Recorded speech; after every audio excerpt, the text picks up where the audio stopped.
Hi and welcome back. Today I'm coming to you on a gorgeous day here in Paris. I am sitting in front of a window and all I can see is blue sky, the sun is shining, summer has arrived here in France, and of course we can't talk about summer without talking about sunscreen. For today's video, my gorgeous friend Tamara from Tamara's Timeless Beauty and myself tested some more sunscreens so you don't have to. Tamara and I just recently collaborated on a Korean sunscreen video. If you have missed those videos, I will link them down below. For those videos, between Tamara and myself, we tested 15 different Korean SPFs, and many of them were gorgeous. However, for today's video, we tested some physical, some hybrid, and also some chemical SPFs. And again, I believe between the two of us, we have about 16 different SPFs. Now, I think at this point, Tamara no longer needs an introduction. Most of you know and love Tamara and her very well-rounded channel on which she talks about everything from skincare, makeup, and well living. Tamara actually came to visit me here in Paris a few weeks ago, and we had so much fun. And I think at this point, I also don't need to stress the importance of wearing sunscreen on a daily basis, rain or shine. I think at this point we all know that sunscreen is really the most important skincare item we can use. Not only does sunscreen help protect us from premature aging caused by UV radiation, but of course sunscreen can also help protect us from developing skin cancer. And while just a few years ago it was quite challenging to find a sunscreen that was cosmetically elegant, the sunscreen market has exploded in the last couple of years.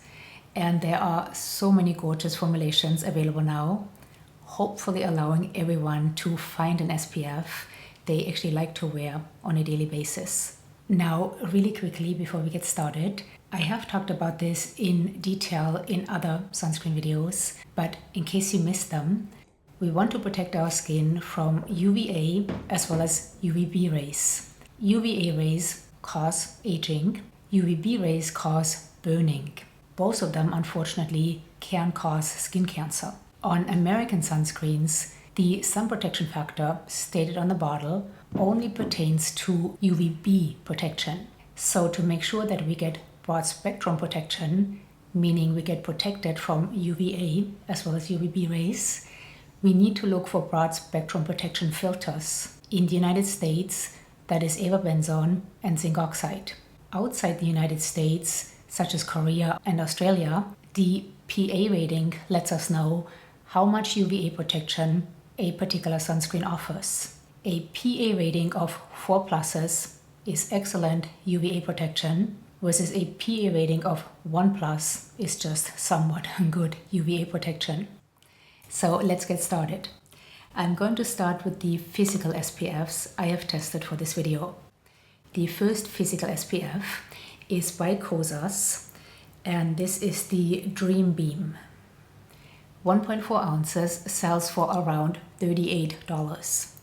This contains 21.7% zinc oxide, and it does not specify whether it is non-nano zinc oxide. So 21.7% zinc oxide. It also contains iron oxides, and iron oxides can help protect us from visible light. It does have an SPF of 40, and because of the zinc oxide, this does of course have great UVA as well as UVB protection.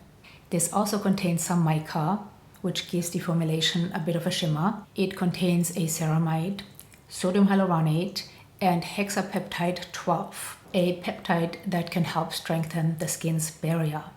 This is somewhat of a runny formulation, however it does take quite a while to rub in. And even after quite a bit of rubbing, it does leave somewhat of a wet, sticky residue behind. The color actually, at least for my complexion, starts out almost perfect. However, as you can see, after a while it unfortunately oxidizes and turns somewhat yellowish. Now the wet and sticky residue does disappear after a while, so it does sink in, but again unfortunately it oxidizes. This is a gorgeous formulation. It does have quite a bit of shimmer, which doesn't bother me. It just leaves you with a nice glow. And again, it starts out, at least for my complexion, almost perfect.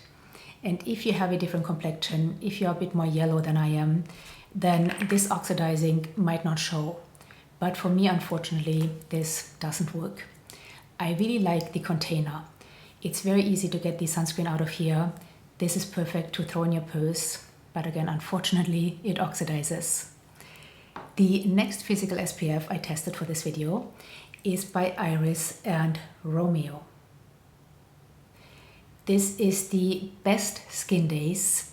It has an SPF of 30. 1.2 ounces sells for around $48. It contains 21% non-nano zinc oxide as well as iron oxides. It also contains some gorgeous oils such as moringa seed oil. It contains shea butter and some antioxidants. So this is really a moisturizer and sunscreen combined.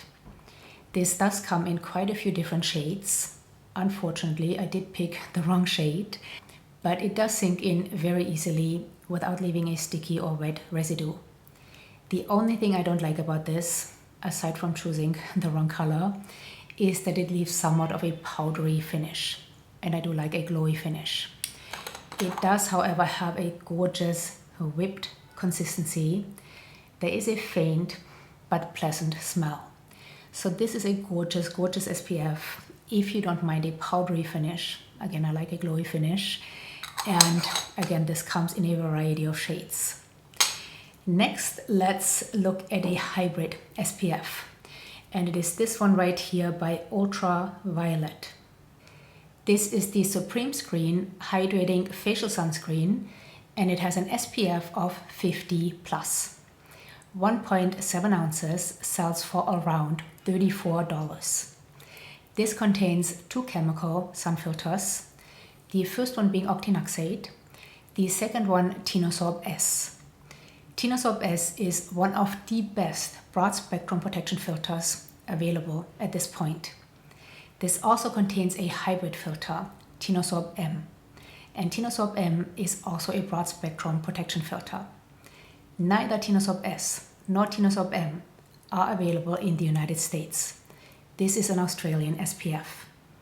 And under my Korean sunscreen video, some of you voiced your concern that filters being used in Korean SPFs, Australian SPFs, European SPFs are not safe because they are not FDA approved. Now, I talked about this also in my Korean sunscreen video, but in the United States, of course, sunscreen is regulated by the FDA, the Food and Drug Administration. And the last sun filter the FDA approved was approved in 1999, 24 years ago. But just because the FDA has not approved any new filters in 24 years, doesn't mean that filters being used in Australia, Europe, Asia, Canada are not safe. In fact, here in Europe, restrictions as far as what is allowed in skincare are quite tight. And just a few years ago, Europe banned or restricted almost 1,400 ingredients in skincare. The United States banned 11. So again, just because these filters are not FDA approved doesn't mean they're toxic or not safe. In Europe, Australia, Canada, Asia, sunscreen is considered a cosmetic item or ingredient, which makes it much easier for formulators to use new and advanced filters. So this uses Tinosorb S, Tinosorb M, and octinoxate. It also contains some glycerin, squalene, and L-carnosine, which can be helpful for glycation. This is a slightly tinted formulation. However, it really doesn't offer much coverage, nor does it really tint the skin, but it really brightens up your complexion and leaves you with a beautiful, healthy looking glow. I really, really like this SPF. I like the consistency. I do like that it is not really tinted, but that it just really brightens your complexion and again leaves you with a gorgeous glow. It does sink in beautifully, it reapplies beautifully. My only complaint about this sunscreen, it has a very, very strong fragrance. And to me, not a pleasant one. To me, it smells like glue. And what's interesting is my friend came to visit and I had her try this and she said, "Oh my God, this smells so good." I since had 2 other friends try this. They also did not like the scent. I think it is way too strong, and again, it smells like glue. But one of my friends really liked it, so you might just like the scent. Aside from the very strong scent, and by the way, though it is very strongly fragranced, the scent did not irritate my eyes nor my skin. So aside from the very strong smell, this is a gorgeous SPF. And I might just repurchase it if I can get over the smell. I don't know. But this is a gorgeous SPF. Next, we have another hybrid SPF, and it is also by Violette. This is the Dream Screen Tinted Veil, and it has an SPF of 50. 1.7 ounces sells for around $38. This also contains 2 chemical filters, the first one being homosalate, a UVB filter, and Tinosorb S, again a great broad spectrum protection filter. And then it contains Tinosorb M, a broad spectrum hybrid filter. This also contains iron oxides as well as glycerin. This applies actually quite similarly to the Kosas Dream Beam. It is just as liquidy and also leaves somewhat of a wet, sticky residue for the first half hour or so. This does come in a variety of shades, and while again it does look like the shade starts out almost perfect for my complexion, just like the Kosas, after wearing it for a while it unfortunately oxidizes and turns somewhat greenish, yellowish, not very attractive.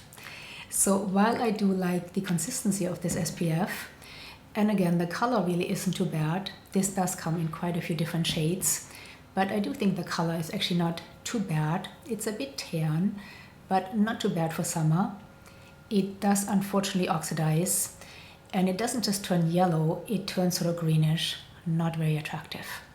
So this is an SPF I will not repurchase, and I think even if you have a different complexion than I, the way it oxidizes, it's just not attractive. So this is a no. Next, we have just chemical SPFs. And the first one is by Naturium. Now, when I purchased this one, I actually was under the impression that this is a physical SPF. I don't know why, but it is not. This is the Naturium, and it is the Do Glow Moisturizer SPF 50. 1.7 ounces sells for around $25. This is, as I mentioned, a chemical SPF. It contains 2 UVB filters, octisalate and homosalate, and 1 broad spectrum protection filter, avobenzone. It also contains glycerin, niacinamide, and sodium hyaluronate. This does sink in beautifully, doesn't leave a white cast, and surprisingly, it being a pretty standard American chemical SPF, it did not irritate my eyes nor my skin. So this is a beautiful SPF. I was a bit disappointed because for some reason, like I said, I did think this was a physical SPF, but it's not. But again, for being just a standard American chemical SPF, I am surprised it did not irritate my eyes nor my skin. And again, there is no white cast, and it does leave you with a beautiful glow. So if you're looking for just a simple chemical SPF that doesn't leave a white cast but leaves you with a beautiful glow and is not too expensive, this is definitely a good one. And then next, I have one that just makes me laugh. You will see why. And it is by Supergoop, and it is the Glowscreen. This has an SPF of 40 with a PA rating of 3+, so pretty good UVA protection. 1.7 ounces sells for around $38. This is a chemical SPF, and again, for some reason when I purchased it, I did think this was a physical SPF. I don't know why, but it is a chemical SPF. It contains 2 UVB filters, octisalate as well as octicrylene, and then avobenzone, a broad spectrum protection filter. It also contains niacinamide and ferulic acid. Now this applies like a typical chemical SPF, It does sink in quite nicely without leaving a greasy residue.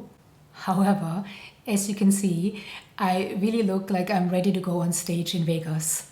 I am so golden and glowy, this is ridiculous. It is called Glowscreen, but I really look like a disco ball. I don't know what they were thinking with this one, and I don't know who this could possibly look good on. If you have this and you like it, please share down below. But for me, this is definitely a no. However, again, for a standard American chemical SPF, it did not irritate my eyes nor my skin. But the color is definitely a no. And then lastly, I have a Swedish SPF, and it is by UVA. This is the Daily Defense Face Mousse. It has an SPF of 50 and a PA rating of 4 pluses. So great UVA protection. 75 milliliters sells for around $28. This contains 5 chemical filters, 2 UVB filters, octicrylene, as well as Uvanol T150, and 3 broad spectrum protection filters. Avobenzone, Uvanol A+, which has great UVA protection as well as photo stability, and again Tinosorb S. As you can see, this is a foam, which at first felt a bit strange, but it rubs in really easily, and once absorbed, there is not the slightest hint of a white cast, but instead this just gives you a gorgeous glow.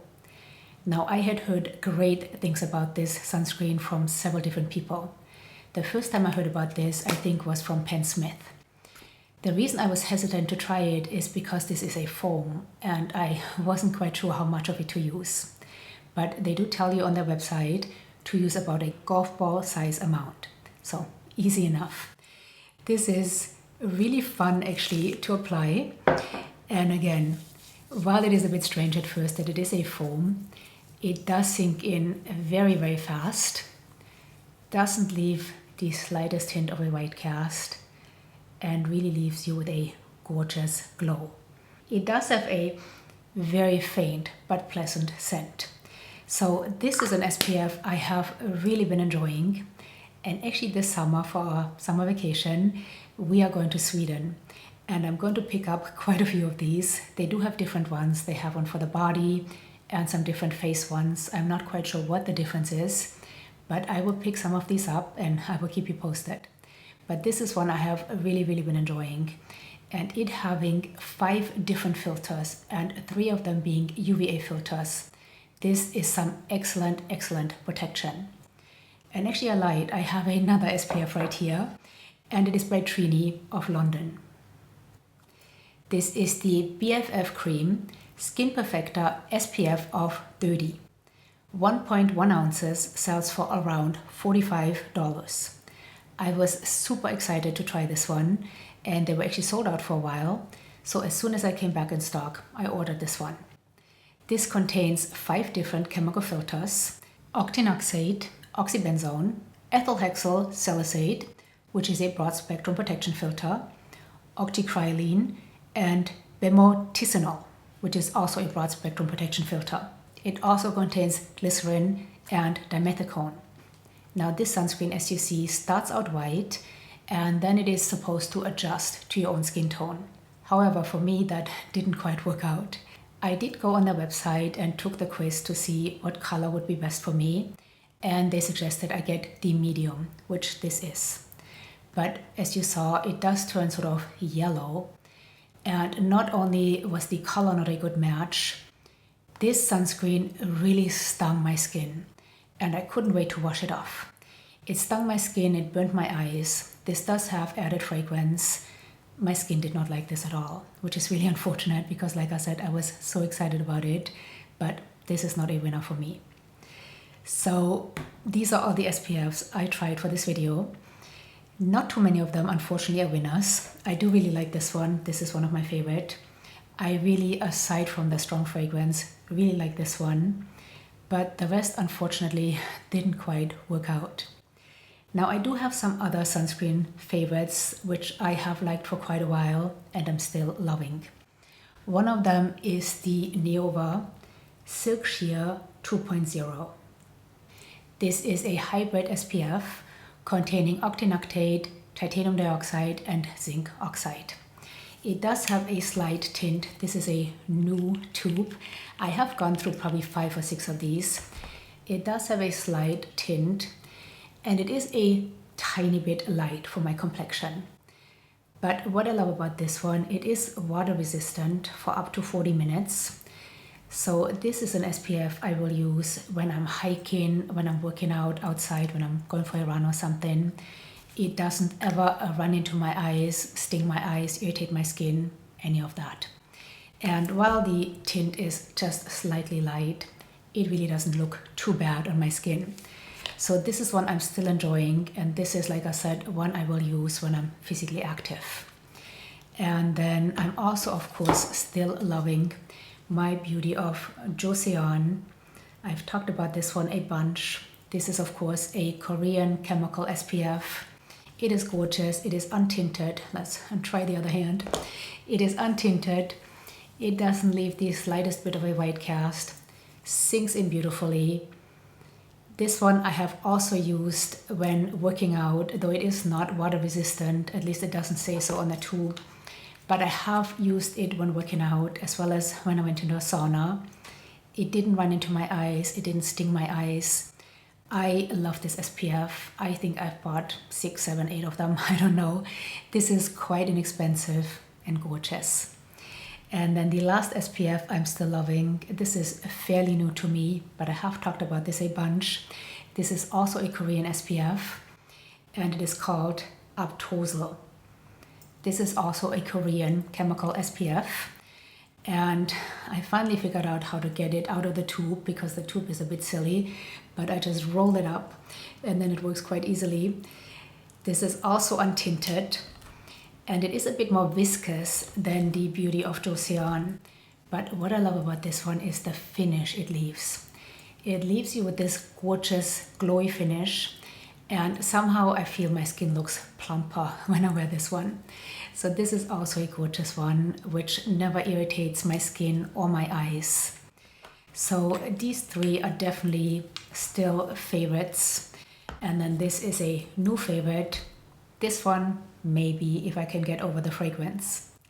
So I hope this video was helpful. I would love to know in the comments some of your favorite SPFs. Whether they are Korean, chemical, physical, tinted, non-tinted, share them down below. Also, of course, make sure to check out Tamara's video. I can't wait to see what SPFs she's sharing with us. And that's it for this video. Any questions or comments, of course, please leave them down below. You know, always love to hear from you. Thank you so much for being here. Until next time, bye.